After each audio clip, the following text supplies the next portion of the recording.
What's going on, cats and kittens? It's your boy D Davis, aka Mr. 360, back at it again with another edition of Sports Talk and Bull Stuff. Let me clear my throat. Shout out Fat Man Scoop. Shout out Fat Man Scoop. Hey, this is going to be a little bit more. Actually, this is going to be a SmackDown recap.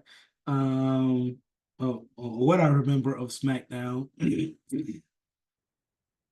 um, I ain't gonna lie. I wasn't that entertained with what I was seeing by SmackDown, so I was checking in on the WNBA. Caitlin Clark in the Indiana Fever. They were playing Las Vegas. I think Las Vegas Aces. Pretty good game, entertaining game. But from the clips that I've seen or what I saw from SmackDown, because I was watching, I had to find the channel, switch from Fox, and I got this set up that I can get it. I gotta find it. I gotta find the channel, but I can get it. Anywho, Cody Rhodes versus Solo Sikoa in a steel cage match. But it's not really a steel cage match anymore. It's like steel fence matches. I know Big Blue was hell on the wrestlers back in the day, so I call it a cage match. Don't have to be steel. Did they call it cage or steel cage? I need to find that out. Anyway, it was a cage match. I think it was a good match, quality match. Of course, Cody was going to win. Sola Sikoa can't keep taking these losses, how he's taking them. I know he's doing a good job, or they're doing a good job of building his heat back up, but eventually,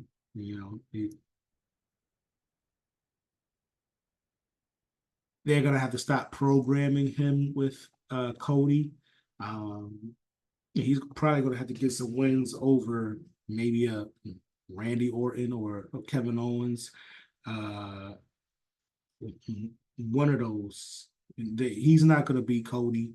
I don't think anyone outside of The Rock, Roman Reigns, is beating Cody. The way things are shaped up right now, I can't see anybody on the roster beating him. Maybe Jacob, because they're really doing a good job of building up Jacob Fatu. Doing a real good job building him up. He's not doing too much, but he's standing out.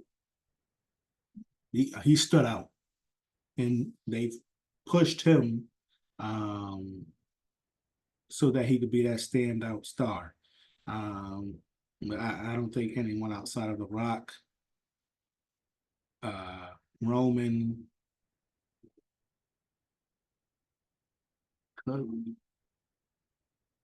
I don't think they will put the belt on Jacob Fatu because he's new to the company, to WWE.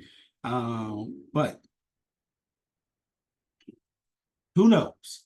But yeah, Roman Reigns came in to save Cody from the bloodline, who poured into the cage after Cody defeated Solo Sikoa. Cody says he's done with the blood. Well, he said he was done with the bloodline. That was an interesting thing. Maybe they should have extended that a little bit longer, maybe a week or two. I don't know when Bad Blood is taking place. October, probably early October. Maybe they could have extended that a week because Cody.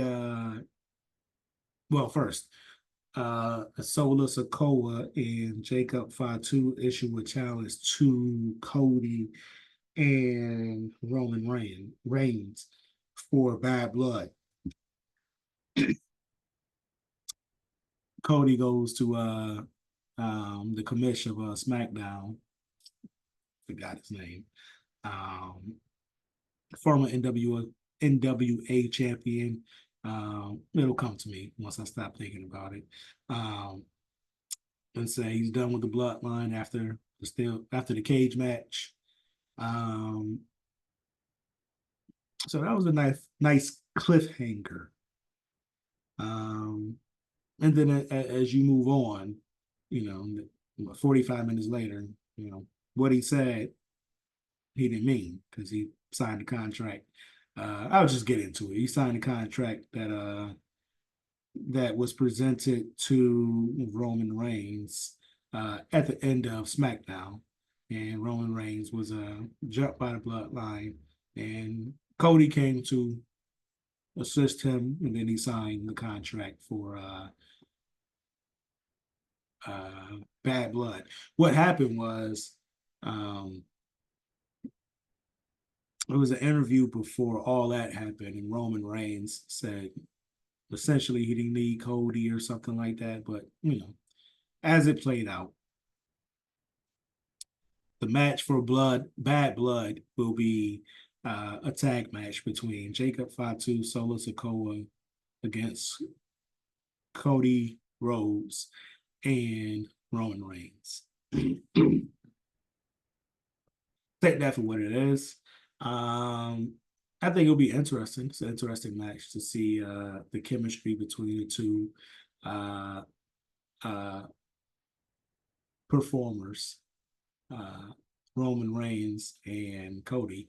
It was an interesting exchange and dialogue between the two, which I think will help to shape the narrative and maybe the complexity of the match.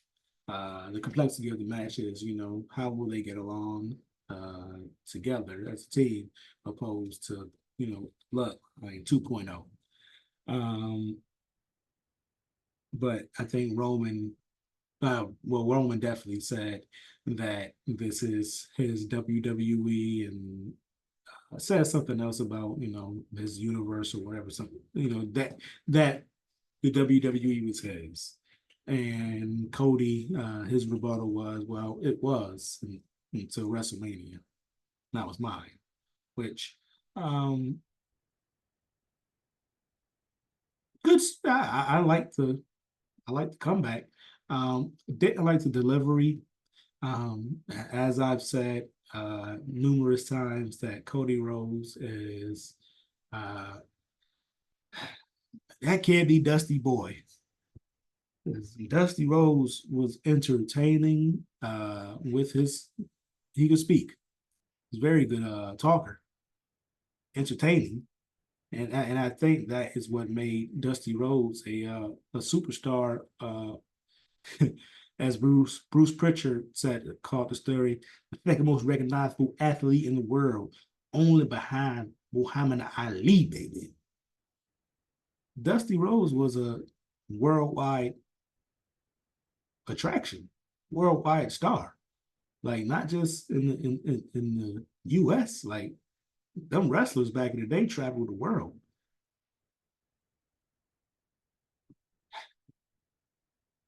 Maybe private school took out the personality of a young Cody Rhodes. Maybe them acting classes, robbed him of his spark, his creativity. Oh, I'm not buying it with Mr. Rhodes. And I think, but I know with SmackDown going from Fox air, going from air to cable, those SmackDown numbers are going to decline. We'll see how rapidly. Probably they'll be closer to Raw numbers. Quite frankly, Raw is a better show. It's more entertaining. Um, right now, it's a better storyline, and I don't think Cody, as the champion of that show, is going to be able to match the numbers that Raw gets. um, I don't know. I don't know because it's essentially the same audience. Um, and I'll say this about Cody Rhodes as the top champion in the company. I think it's Gunther, but as supposedly the top champion in the company, um, he's lucky the bloodline 2.0 is around, um, as that heel faction, because um, the bloodline 2.0 has been afforded a 3 year luxury. um, so there's a buy-in.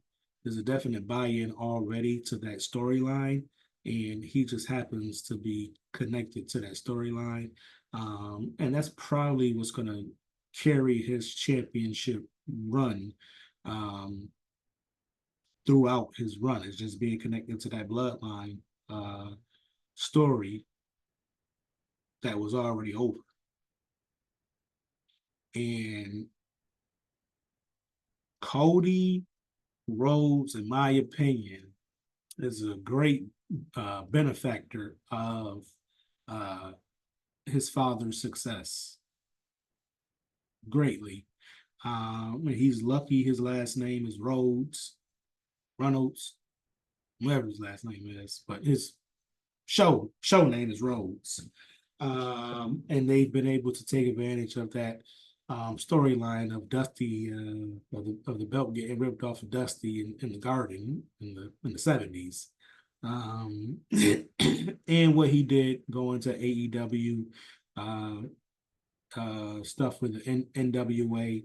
Um, he did what I think more um, performers they should be doing, is not relying so heavily on WWE and going and kind of um, creating their destiny, or building their destiny, or controlling their destiny. Um, I mean, most of the people out here that have left WWE, um, John Moxley, I think WWE was actually preventing him from being a fucking idiot. Uh, some John Moxley, pro wrestling is not real. It's fake. I don't know why he wants to incorporate MMA uh, into pro wrestling, because I heard he been getting choked out in dojos all over Ohio. like, like it. If you want to play a tough guy, at least be a tough guy. I mean, I respect anybody going out there and putting in the effort to get choked out and going on those mats, and really putting in that work to be a judo master or a mixed martial arts master or any of that stuff. Anything, you getting punched in the face or you can get choked out. I respect them people. Like, his hands too soft. You doing um I respect you, much respect to you, but it's his philosophy on pro wrestling, and his trying to merge UFC into pro wrestling, and a lot of the people who try to do that, um the promoters who try to do it, don't. um and I think WWE is doing a good job of, or wherever the parent company of WWE and UFC, they're doing a great job of keeping those two separate entities. There'll probably be some crossover. Probably already has been some crossover between the two brands, but they're making different appearances at different um, performers are making different appearances at the others' shows. And that was happening before the merger because I think Vince and Stephanie and Triple H and Undertaker and all those guys, they would go to UFC shows. And I know UFC guys have been at WWE shows. So, they've crossed over, obviously, but, keep professional wrestling. Um, and UFC and MMA and all that, keep it in that world. And my major gripe with John Moxley is um, he seems to not understand what pro wrestling really is. And he wants to bring in, not just him, but I'm ranting on him now. But he wants to bring in all this other shit that's not pro wrestling. And it doesn't work. You see AEW show, it's a complete mess. It's a complete mess. And he is, I thought, I think I foolish. At the time, I had that Cornette mentality where the WWE guys are just they're better, they know better. Um, they'll be able to go to AEW and teach these other guys, how to do pro wrestling. Um, but how to be professional at pro wrestling. I think that's what Cornette was saying, how to be professional at pro wrestling. Because WWE itself hasn't been pro wrestling in about 20 years. They're trying to make a resurgence. We'll see how that goes. But it really hasn't been pro wrestling since damn near the start of the Attitude Era is when pro wrestling died in WWE. They do a great job of romanticizing the Attitude Era and Ruthless Aggression eras, and they do have their highlights. And compared to today's wrestling, those are uh, Michelangelo paintings considered what we got today. But I think by and large, the shock TV nature of, I feel like my voice keeps changing, but the shock nature um, or the shock value nature of pro wrestling um, from 98 on, you saw it a lot in WCW, but from 98 on, it was you really start to lose those old school wrestling fans, myself included. Um, and I came back to it. I came back to pro wrestling just basically off listening to shoot interviews of pro wrestlers on YouTube. Hearing those stories and everything, and then you see the clips. Um, so that's what made me come back to pro wrestling, and what I see from I'm gonna get back to Cody Rhodes, but uh, what I see and hold from pro wrestling today, it doesn't look anything like it did 20 at the start of the Attitude Era. It does at the start of the Attitude Era, 98, the WWE would say 98. I say the real Attitude Era started in 97. Bret Hart's 97, legendary.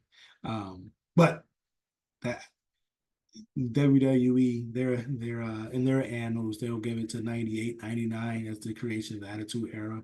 And that's when pro wrestling died for a lot of the casuals. It really died when WCW when they died in 2001. And a lot of people haven't come back. Or a lot of people they experience wrestling through podcasts and through uh, you know shoot interviews and things like that. Like because we remember, I'm 40. Like, I remember when it used to be good. You used to be excited when pro wrestling came on. You look forward to it. God damn, Monday Night Raw's on. Shit. It ain't that no more. Um, and just to finish with Moxley, um, the believability of the casual fan, and him and in his matches, you're not going to get a lot of believability from the casual fan. And if I'm Tony Khan, and I'm struggling for um, viewers, and I'm struggling for a TV deal, I would want to put uh, entertainers, performers out there who can uh, draw the attention of the casual fan. Hold on, this glare. The glare's coming from here. I got a different setup. Gonna did my floors. I'm doing at the manor, doing some work. I have a different setup, doing some things, but figure all this stuff out. Sorry for digressing, but you're not gonna gain viewers by having people on the screen who don't know pro wrestling and what the consumer, what the market is looking for, and what the market has been educated uh, on pro wrestling, or on what pro wrestling really is. So, damn near everything John Moxley does is counter to what a casual viewer, a potential viewer, would deem as pro wrestling, and they get turned off by damn near 90% of the shit you do on. And I'm just gonna put on damn it. What's the word? Procrastinate. I procrastinate. That's what I do daily. Procrastinate. I'm gonna make a prediction that John Moxley will be the future AEW champion, just based off the YouTube clips I've seen. He's going to be the AEW champion. And will that do anything to draw viewers in?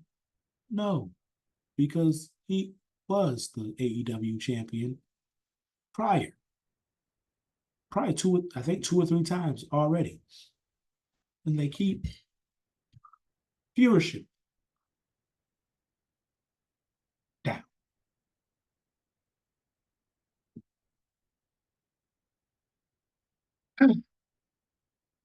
I don't get it. I don't get it at all. Tony Khan is someone who has not learned. And it seems like he is incapable of learning, because you cannot keep making the same mistakes. And I can't even call them mistakes, because a mistake is, I think you were trying to do better. And I don't think Tony Khan knows any better. So when John Moxley defeats Bryan Danielson, or Daniel Bryan, for the AEW championship, there's going to be some garbage storyline that John Moxley will be a part of, which will do nothing for AEW, do nothing for viewership. And I'm not going to talk about the television rights deal. I know that's out there, but from what I know about this world in which we live in, you fail up. So Tony Khan's going to get he's going to get a deal. It may not be as much as Uncle Dave or Dave Meltzer as he expects, or as Tony Khan himself expects. But there will be a deal, and whatever deal that AEW gets, um, it's going to be way, uh, it's going to be worth way more than what AEW is actually worth. But you fail up in the society in which we live. Um, and somehow the rich keep getting richer. So um, that's that on AEW. It's not going to go out of business. Because Tony Khan is he's a son of a billionaire. Um, so that money is pretty endless. So he could fund the thing himself forever. It's just what channel will it be on? What platform will it be on? So it's gonna be on something. Uh, he may have to do public access, but it's gonna be on. So that's John Moxley. I've diverted greatly from Cody Rhodes being ineffective as a champion, but um, even though Cody Rhodes has pro wrestling psychology, um, his promos they will not connect with the audience. Um, and I don't think Cody Rhodes. I don't think this will be a fruitful uh, championship experience from Cody Rhodes. This actually, let me not say that. I said this in another video. This is the Bob Backlund era of WWE champion, where Bob Backlund was people in the wrestling, I don't say wrestling historians, but people in the John McAdams, I'll say this, and others in the wrestling community, wrestling journalist community, wrestler consumer community, people at podcasts and things like that. They don't give Bob Backlund his due credit. Was Bob Backlund, did he have a boring style? No, I don't think it was a boring style. It was more amateur based, but he could turn it up and have pretty good matches with pretty much anyone he faced. Uh, some most of the time. But then there was some times where Bob Backlund was a little bit too amateur in his approach, and you gotta be pro wrestling. Amateur wrestling and pro wrestling, two different things, and you got to jazz it up. And could Bob Backlund jazz it up? Mm-hmm. Uh, I, I'll let the wrestling historians give you their opinions, but Bob Backlund himself, he was a great uh, he benefited greatly from the surrounding cast around him. Yeah. There was a lot of great stars in the WWF at that time. You had superstar Billy Graham, um, Greg Valentine, Hulk Hogan coming in and out,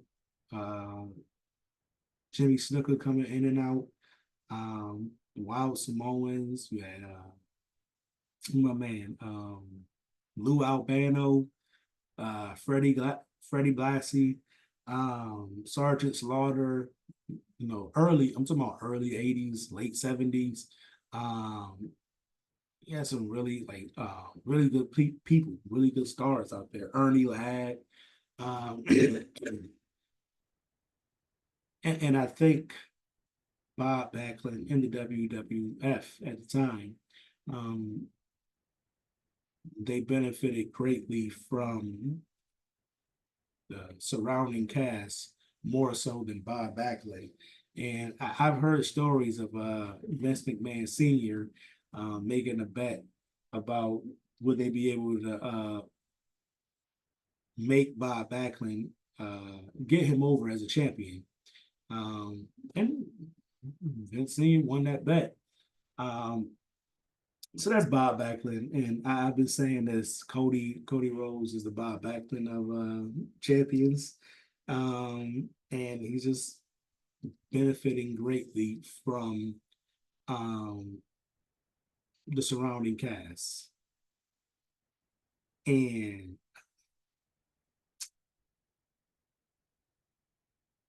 there's another thing. I'm done with Cody Rhodes, but we need better from LA Knight. Better for LA Knight. I don't know if I said better from him, but we need better for LA Knight. Just because who won? Eldrade.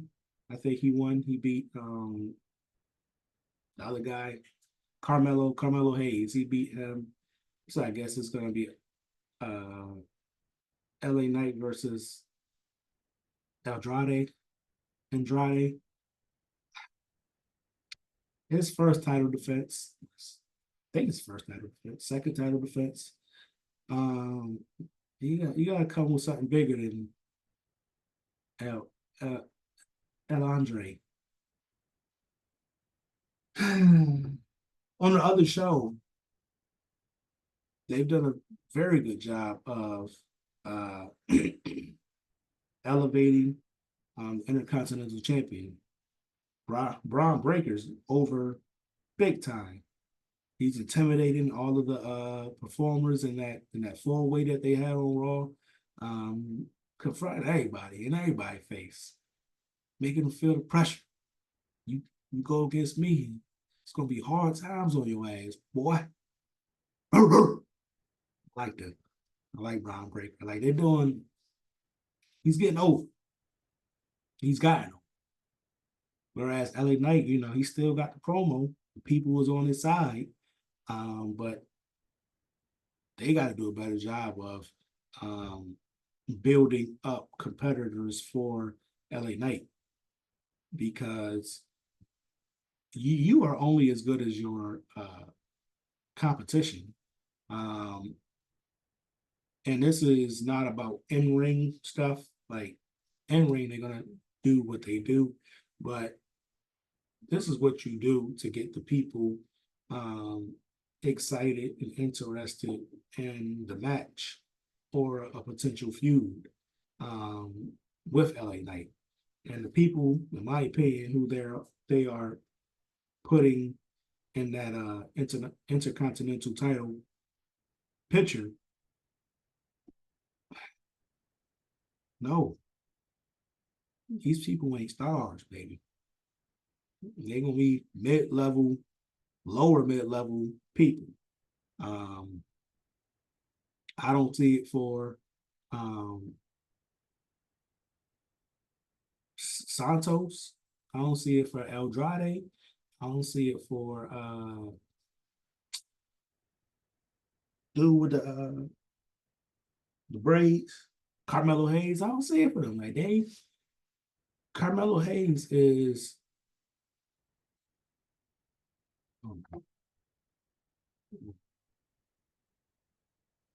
Carmelo Hayes is when they rebooted the Fresh Prince,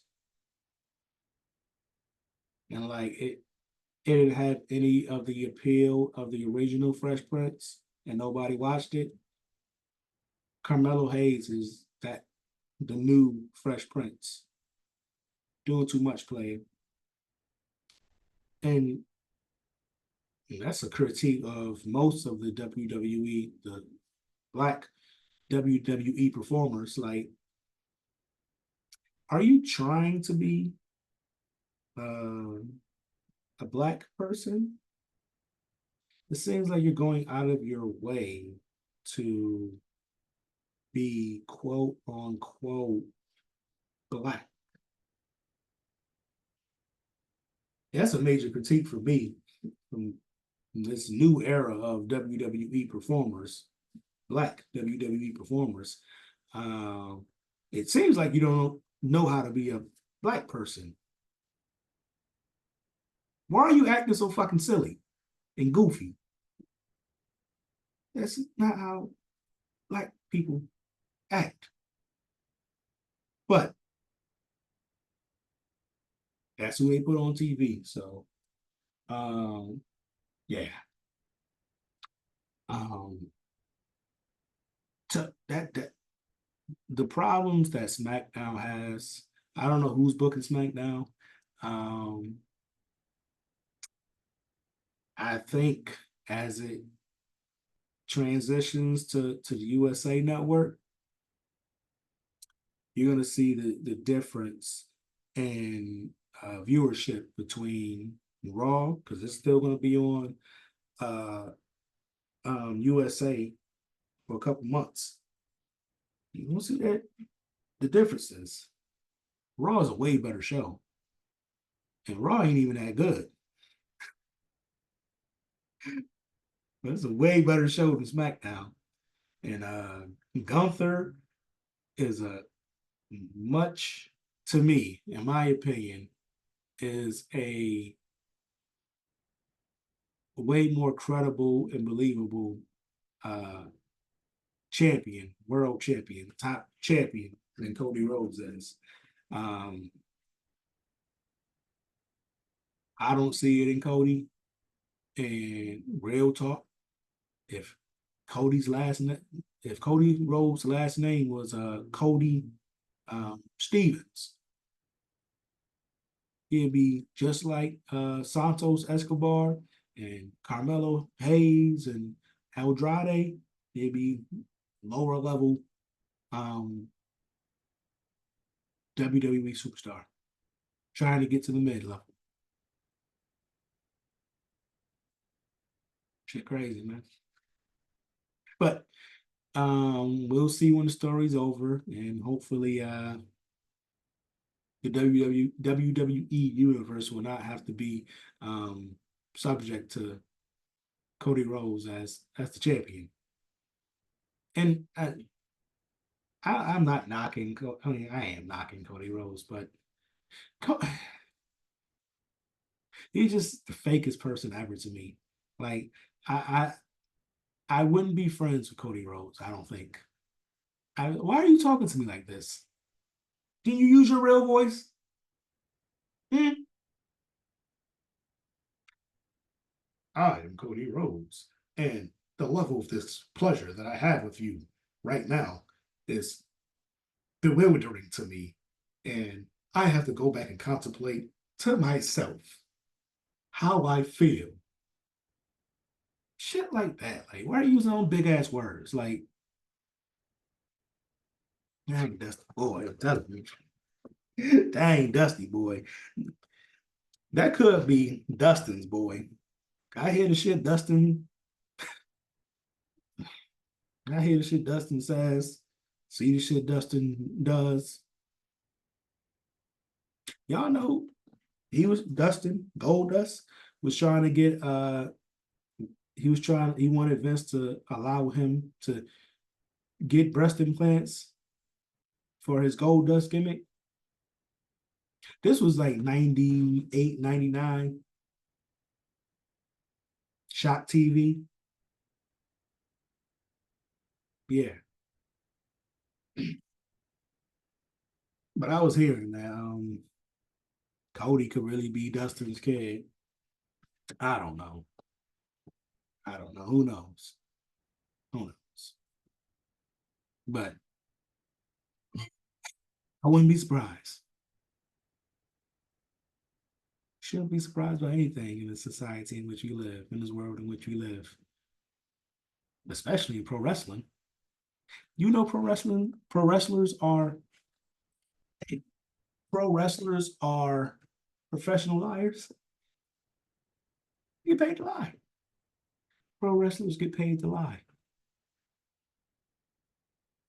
So, anything's possible. In the words of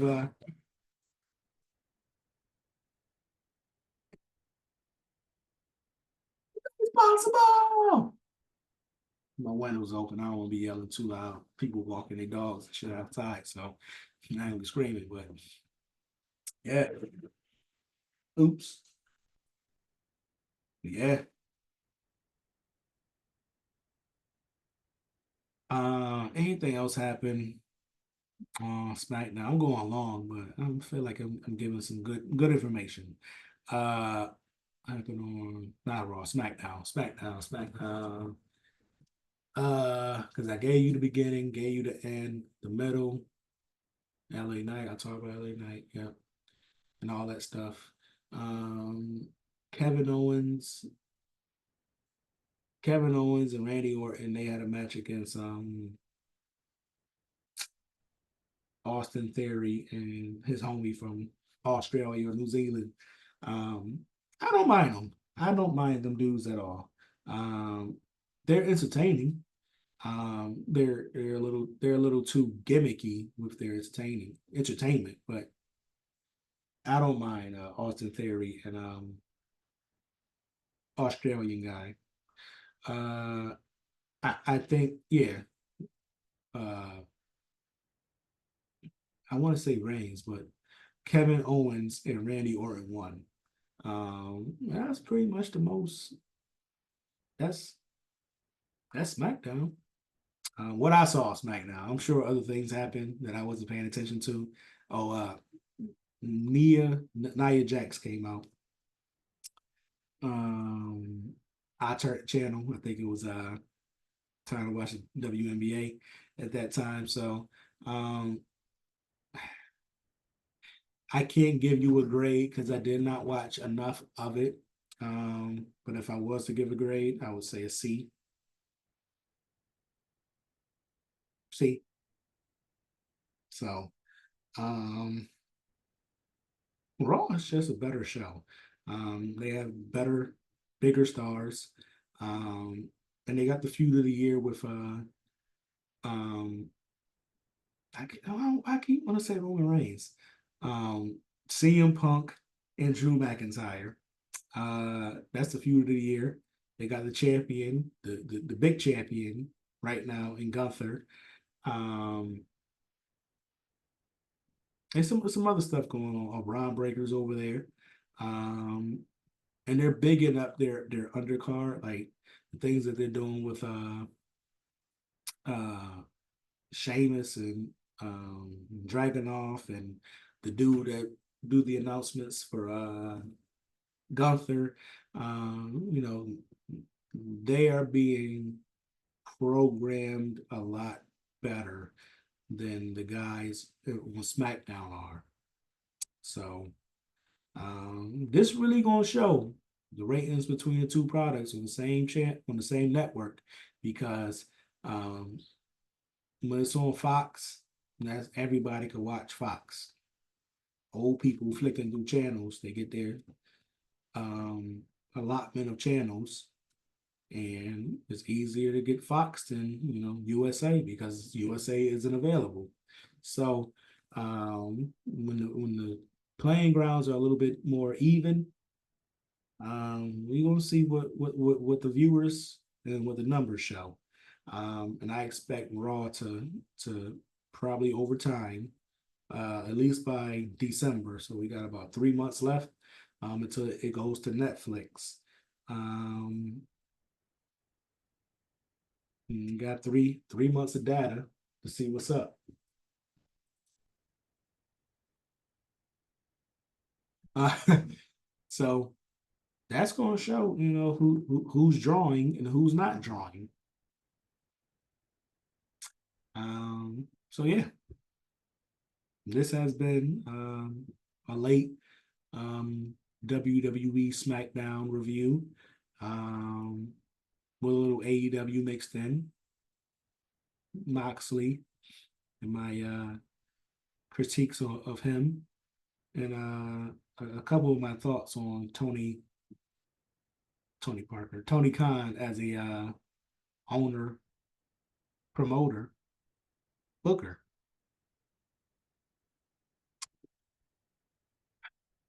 As a